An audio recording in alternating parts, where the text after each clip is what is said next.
This segment has been sponsored by Pro Bikes Caribe. Pro Bikes Caribe, get yours today. Before we get into today's interview, hear a little bit about the book from the author themselves.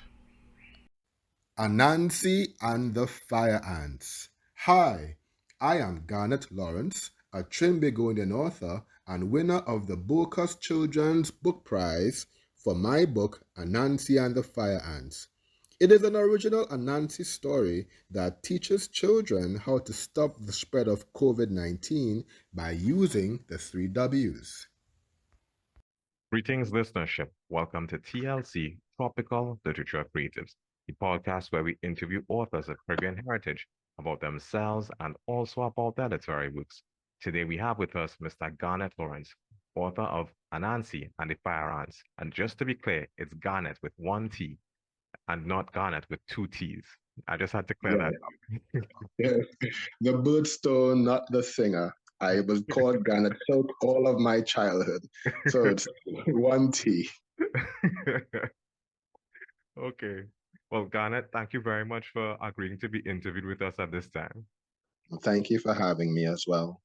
No, it's an honor because your book it seems to be very popular, and the fact that it has gotten the Boca Lit Fest Award really made me eager to talk to you about the book and a little bit about your mindset in putting the book together, as well as some of your experiences in being an author. Okay. Well, I don't mind sharing at all. Well, let's start from the top. But for persons who are tuning in for the very first time and who know nothing about the book, can you tell us a little bit about it in your own words? A brief synopsis, enough so that we go out and we'll buy it. Okay, so Anansi and the Fire Ants is an original Anansi story that was written for children in the Caribbean to help encourage them to practice the 3 Ws in the event or because of or coming out of COVID-19. The idea is that we want to teach children to engage in proper hygiene without having the fear and the do it because mommy said to do it kind of thing. Turn it into a game, turn it into a story, makes it more playful, makes it more engaging. And teachers and parents alike can use it as a teaching tool for when or if flu comes back. That's the general idea. And the story is basically taking an idea of an invading fire ant army coming and threatening a village, and Anansi and his son Boy Boy finding an ingenious way of saving the village. And it reinforces the 3 Ws: washing your hands, watching a distance, and wearing a mask. I have to say it's a very creative way of teaching a lesson to persons, in particular children, because I myself, when I was young, and the more I think about it, sure, someone may tell me to do something or I may have to learn something. However, when story in the mix, there's something that makes it a bit more fun. I'm a bit more eager to get into the room, and I see that's what you've done with your book. Well, the psychologist will always say that play is how children learn and interact with the world. If you want to teach them numbers, you teach them through play or teach them through song or through dance. And so I'm a playwright, first of all, and so I've done educative theater. So I understand the power of play as a means of reinforcing any kind of information or technique or knowledge you want to learn. And I can see where that has paid off. Yes, please. Yes, please. The character of Anansi, he's a well-known figure in the Afro-Caribbean folklore. How do you balance staying true to his traditional roots while bringing a fresh, original twist to his story in the book that you would have written? So for us in the Caribbean, Anansi, and in this story in particular, Anansi is 3 different things. Anansi is an African folklore character. However, that African folklore character came over to the Caribbean, and how we view Anansi and how it may have been used in traditional West African stories is a bit different. So in some of the West African stories, Anansi is not a hero per se, he's an anti-hero, and sometimes he does really good things. Sometimes he does some really, really mean and wicked things as well. like the story of Anansi and Nobody. Why people cry for nobody. It's a beautiful story, but you see Anansi the trickster, the mean trickster who plays a nasty trick on somebody else. When he came into the Caribbean, Anansi became a figure, and I would have done it in Niue, so another matter took it off the top of my head. I would have studied him in Niue as well. And so Nancy kind of transformed a bit into more of a hero-like figure, that kind of representative of the small, weak personality fighting against a bigger, larger power, overcoming them using wits. And so who Anansi is in the Caribbean is a bit different from its original folk roots in Africa. And then being a Trinidadian, I wanted to add that smart man kind of vibes to Anansi, that kind of slick talking, smart looking for opportunity all the time side to him. So this Anansi is, yes, he has an Afro-Caribbean ancestry, but he's distinctly Caribbean and even more distinctly Trinidadian. Yeah, I like your approach with that. The fact that you identified that he has his main origins in Africa, and here it is that Mm-hmm. Caribbean. He's a bit different. He's not different and Nancy altogether, but he's slightly different. Someone who we in the Caribbean can relate to, Mm-hmm. Mm-hmm. and Yeah. I guess that makes things a bit more palpable. Yes, yes. Because the Anansi that we are familiar with is the one who overcomes obstacles. And that is actually part of where the inspiration came from. When Gaston Brown, the Prime Minister of Antigua, was stepping down as head of CARICOM, that was at the height of the COVID-19 pandemic. And one of the comments that he made was that we as the Caribbean people, we are resilient people and we are resourceful people who will always find ways, ingenious ways of overcoming great obstacles. And when I heard that, I was like, we are Anansi. We are not people who find ingenious ways of overcoming difficult things. That was why I chose him in the first place, because Anansi, and out of slavery, was that figure of resourcefulness. And I said, if we're going to come through this COVID-19 pandemic, we also need to be as resourceful as an Anansi. And so, as the Anansi story was used to teach us how to be resourceful, I said I'm gonna do that next story now to teach us how to be resourceful now. I have to admit, I really am impressed. In this interview, you're not just bringing details about the story, but the details, the history, the events which surrounded, Mm-hmm. your mindset in putting this book together, and I really like that. Yeah, yeah. So that was what that was one piece of the coin. The other part of the coin was that during the pandemic, Mhm. you were supposed to stay inside. And so my family, children in particular, to go to the play parks a lot. I carried them for drive to the play park. Mhm. And when they began to lift the restrictions, I began carrying them back to the play park, according to former Prime Minister. So that's still COVID now. So I said they could be out in the open air, so COVID got dead. And while I was there, carrying them to the park, they would ask me to tell a story.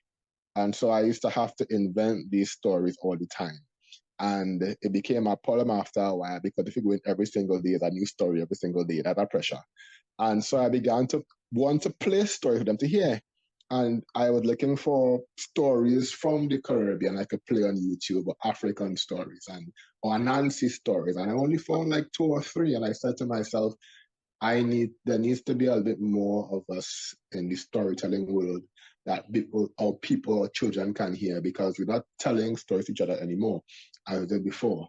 So that was the other side of the coin, in terms of I wanted to have a story children could read.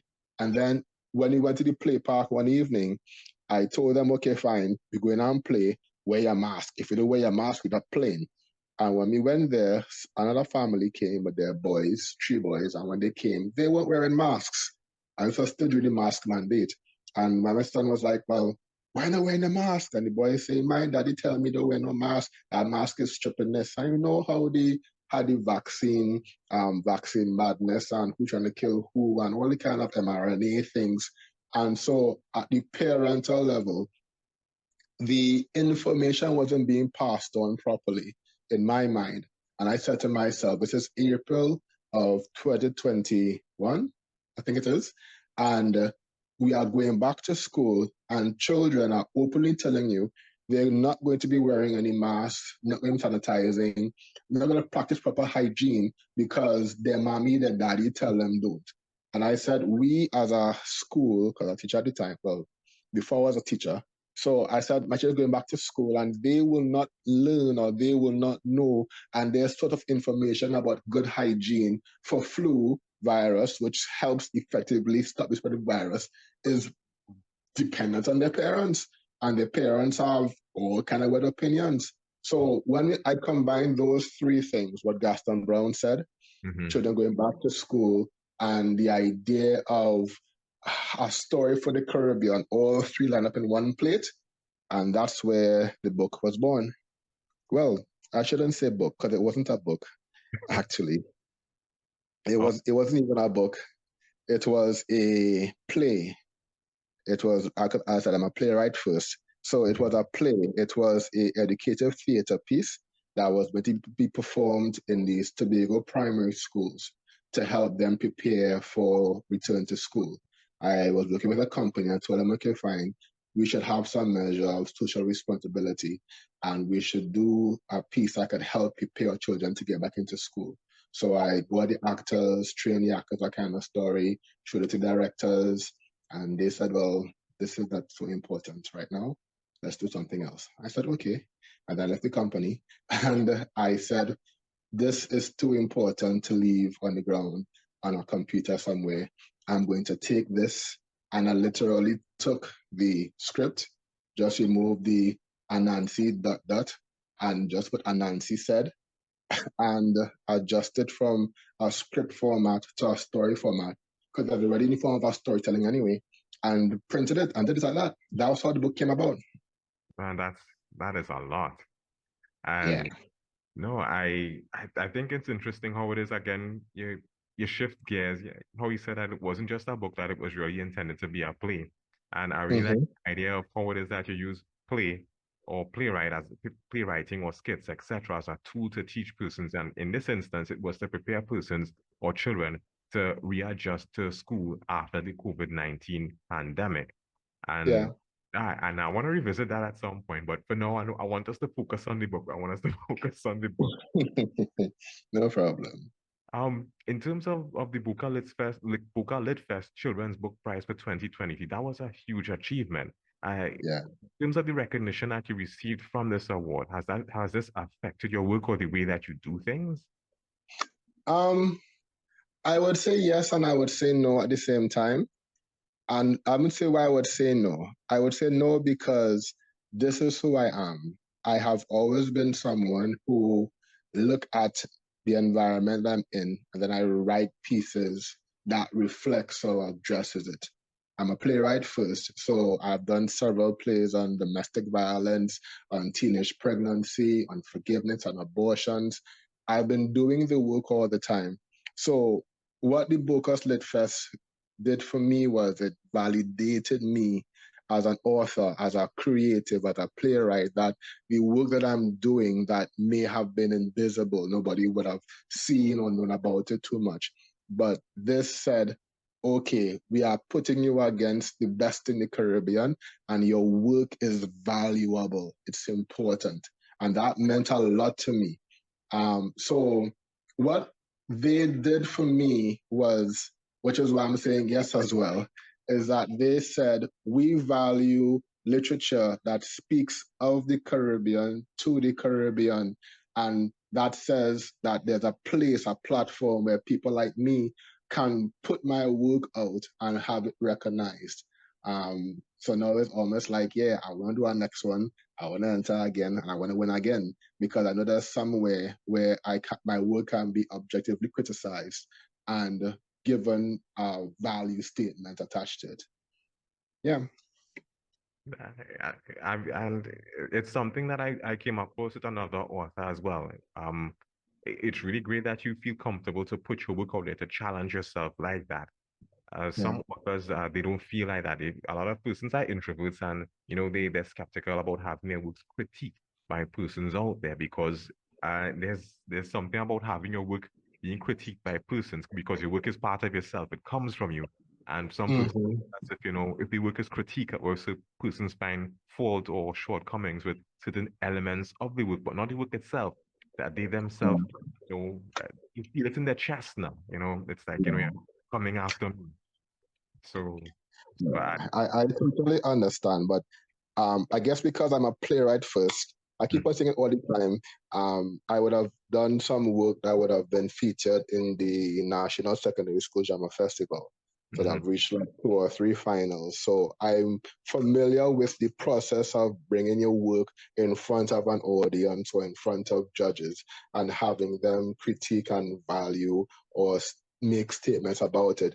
I would have also had a play reviewed, 2 plays actually reviewed by National Drama Association through their playwriting workshops. So I'm not afraid of people making positive comments and negative comments about the work I would have done.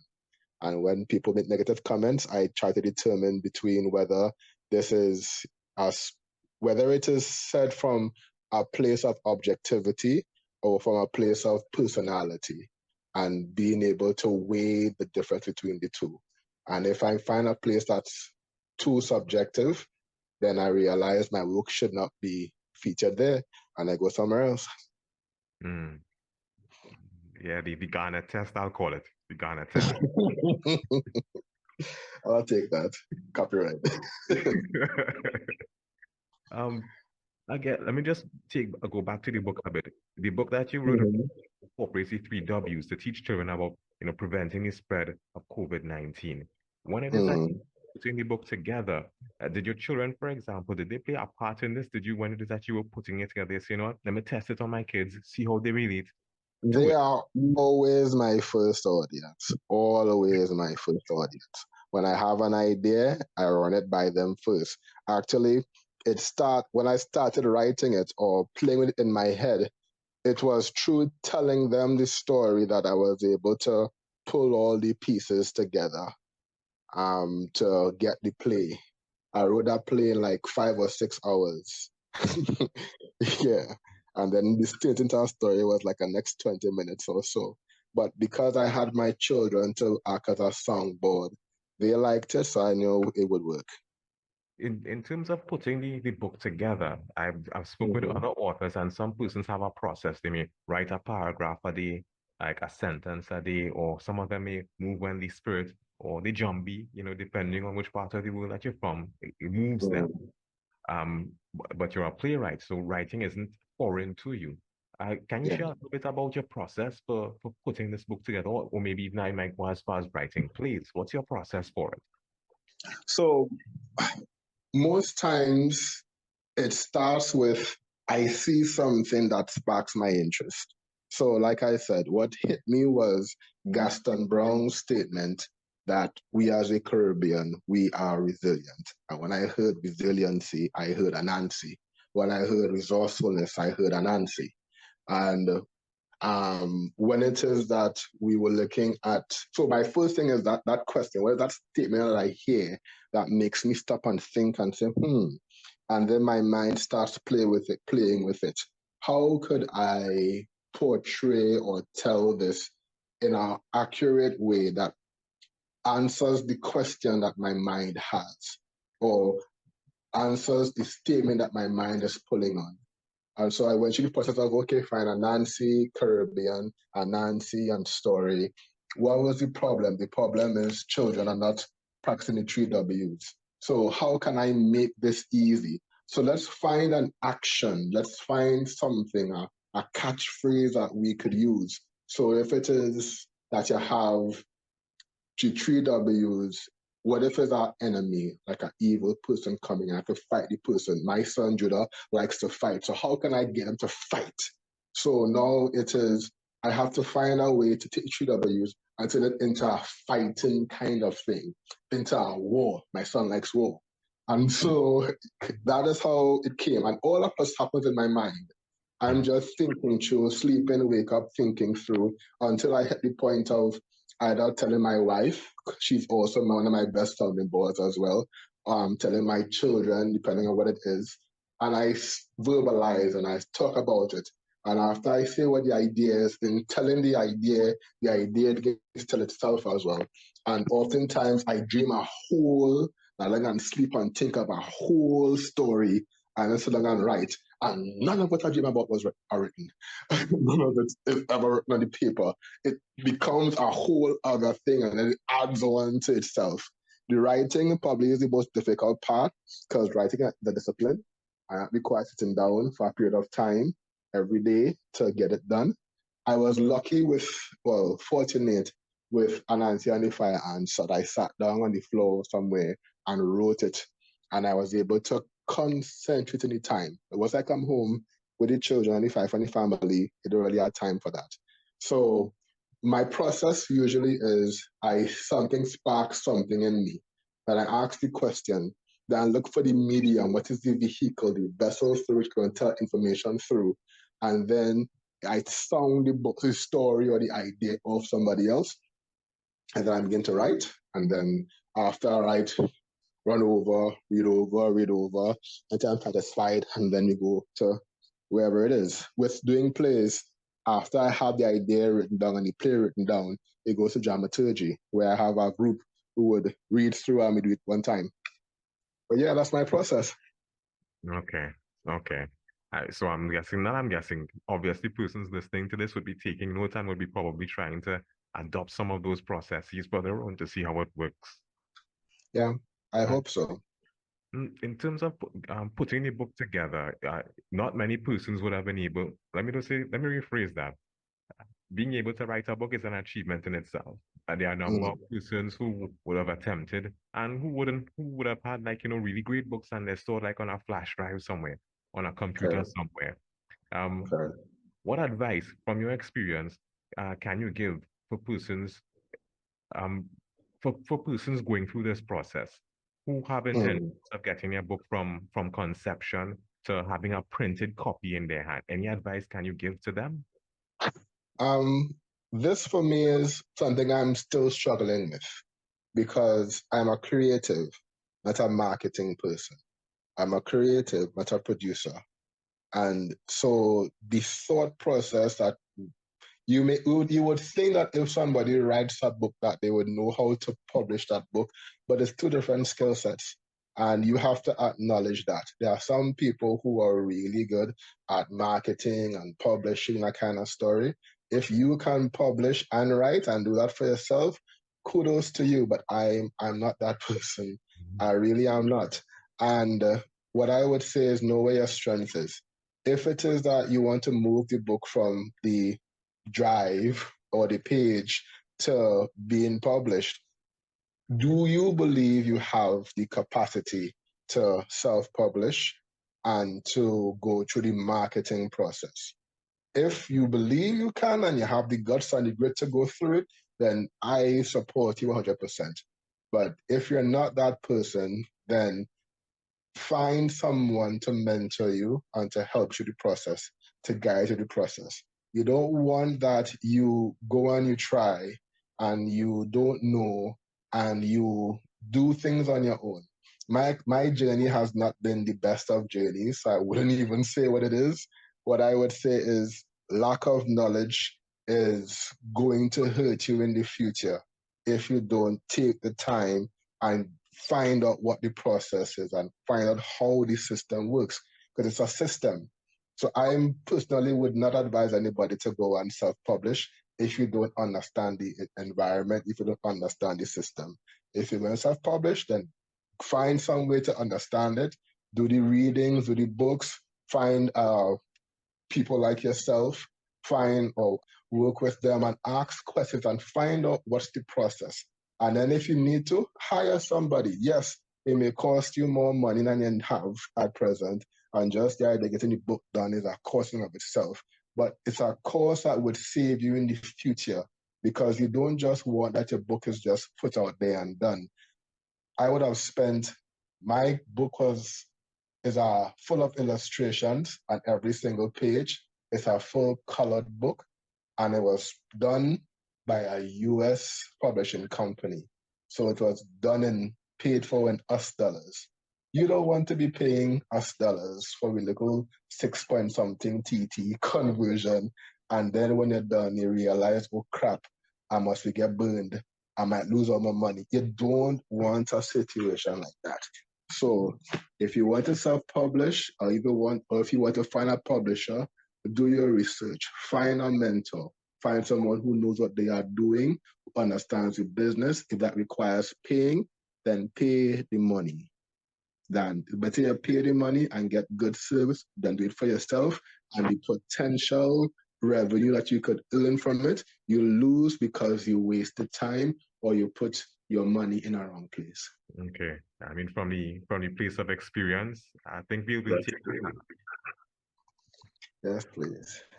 Yeah. What has been the most rewarding feedback you've received from readers or parents about Anansi and the parents thus far?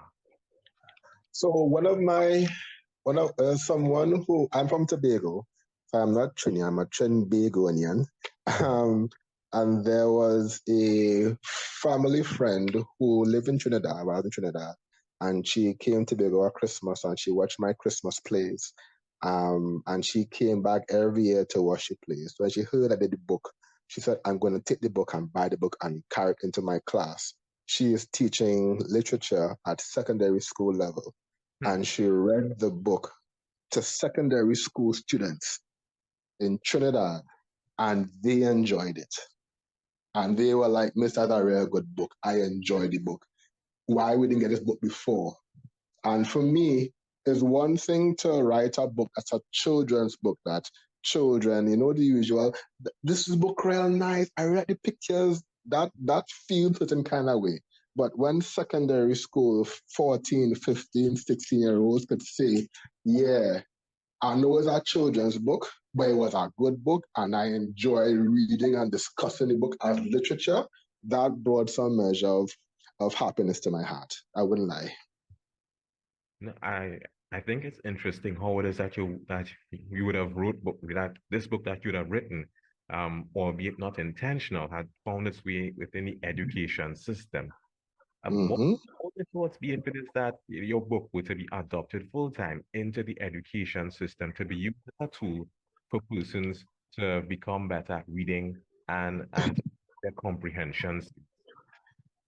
Well, when it is that the book was done the first time, one of the comments that someone gave to me was that this was something that Pahu could buy into. The target audience for me is not just school system, but health systems as well. Because the reality is, like, I read papers every single day. That's where I get some information from. And one of the comments is that there is a bird flu strain that jumped from bird to cow to human. We are going to have this happening again. That is just the reality of the situation. This book was not written for COVID-19. This book was written with the understanding that every 50 or 30 years or 25 years, we are going to have a flu pandemic. And thankfully, COVID-19 was not mashing up our children, but the next one might. We don't know. And so what happened with the Spanish flu was that they began to practice the 3Ws and it reduced the spread. What happened with COVID-19, we still have it going around. People have just been more careful and more cautious. I don't want that another virus catches us by surprise and our children by surprise. And rather than we teach them how to have proper hygiene, we are arguing about mRNA versus Chinese vaccine versus if it's trying to wipe out the population, if it's Bill Gates doing it.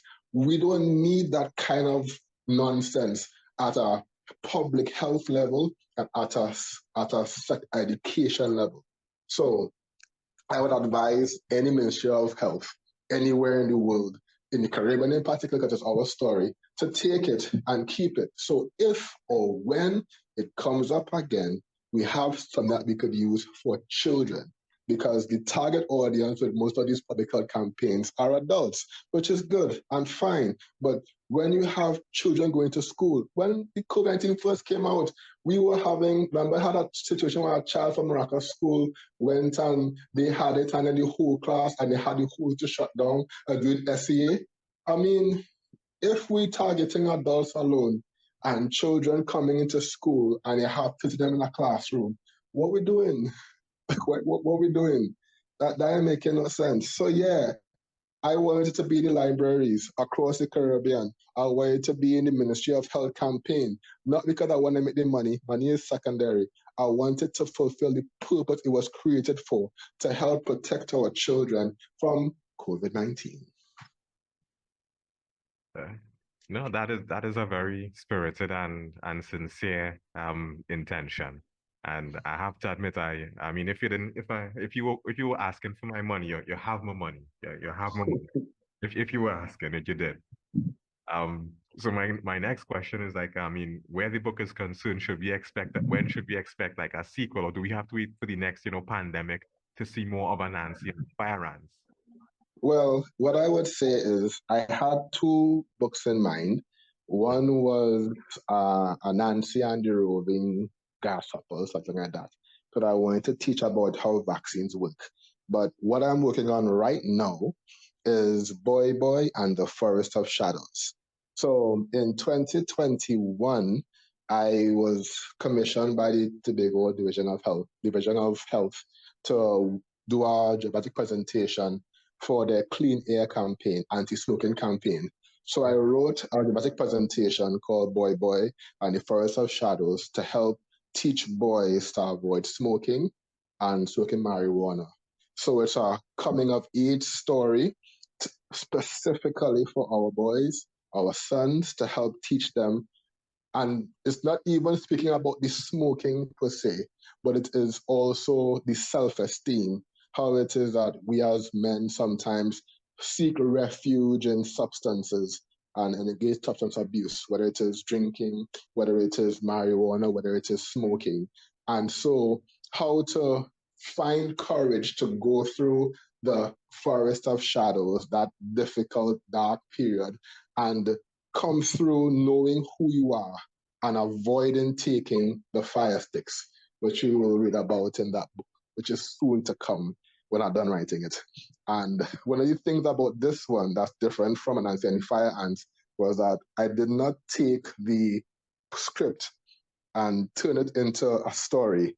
I am actively writing it in a novelette format. So I reached like chapter 8 or so.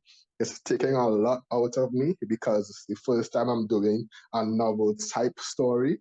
But I have a son, and I want my son to know how to navigate the forests of shadows that he's going to encounter when he becomes a teenager. So yeah, I'm doing that right now. I mean, as much as it is work that you'll be putting out, it sounds like you're very invested personally in what is happening. Yeah. I'm always invested personally in what I do. Every story, every play, every film that I do comes from a personal place, a personal story. Okay. You've mentioned the books that you are working on, but we're in like June 2024 at the time of this recording. For the next 6 months, I mean, should we expect anything from Garnet Lawrence? Yes. I'm hoping to complete the publishing of that book by, let's say, August or September of 2024. I'm hoping that the entries for the Boca Children's Festival will be open at that time still. I'm working right now on a production. I'm living in Barbados now, and so I'm working on a production right now to be done in Barbados. So I have my hands full between my life as a playwright and my life as an author, my life as a husband, my life as a father. It's full. I don't have a life. Nothing else remains. Okay, but it sounds like a life that you are well invested in, and it's a life that is being well spent. Yes. Yes. Okay. Well, I've asked all the questions that I've had for you right now, Garnet, and I'm very appreciative that you would have been agreed that you have agreed to be interviewed by Tropical Literature Creators at this time. Um, we look forward to the other offerings that you have and all the other things that you have upcoming with regards to your books and your long-term plans. Yes, please. Yes, and I'm grateful for having, and the last thing I'd want to say is that I know that there are other people who are like me, who sit down in the shadows, who have ideas and things running through your head, and you wonder, and sometimes it burns on your chest.